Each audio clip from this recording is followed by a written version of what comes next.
Pipila ka mga mangingisda sa Iligan City kinsa naguba ang mga bangka tungod sa bagyong Basyang nitong bulan sa Pebrero. Padayong nanawagan o ginabang sa City Agriculture Office human pakyas pagyapon nga makadawat og ayuda sa gobyerno. Ang detalye sa report ni James Paulo Yap.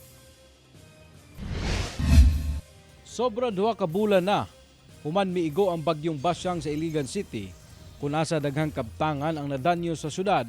Apan hangtod karon padayon gihapon ang panawagan sa grupo sa mga mananagat sa barangay Tambakan sa Iligan City nga unta mahatagan sila og hinabang sa gobyerno.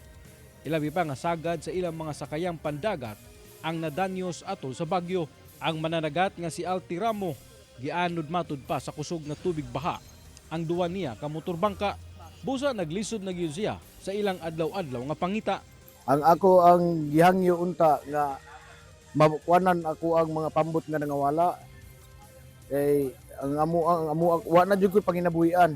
Tungod niini, gipulong sa Iligan City Agriculture Office ang grupo sa mga mananagat sa barangay Tambakan aron hisgutan ang mga alibyo sa ilang problema. Apan gipasabot sa Agriculture Office nga dili matud pa makaya sa ilang buhatan ang pagpanghatag og mga pump boat. Busa aduna sila gihimo nga proposal sa Bureau of Fisheries and Aquatic Resources kun BFAR aron matabangan sila nga mailisan ang ilang nadanyos nga bangka. Ang buhatan sa City Agriculture Office nakahimo na og project proposal in the amount of 3 million ato kining isubmit sa Bureau of Fisheries and Aquatic Resources ug sa uban pa nga mga ehensya nga posible nga makahatag sa assistance. Hinuon paningkamutan sa ahensya nga makahatod og hinanaling hinabang sa mga fisher folks nga apektado sa maong kalamidad isip paunang tabang kanila. Sumala sa Philippine Crop Insurance Corporation kon PCIC. Aduna may mga bangka nga naka-insured sa ilang buhatan.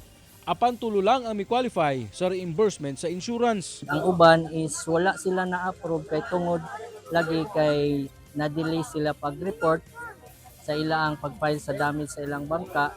Ang gihangyo lang namo sa sunod nila nga magpa-insured ug naa man gani nga kalamidad nga moabot, hinaot nga ma-inform dayon ang amuang opisina.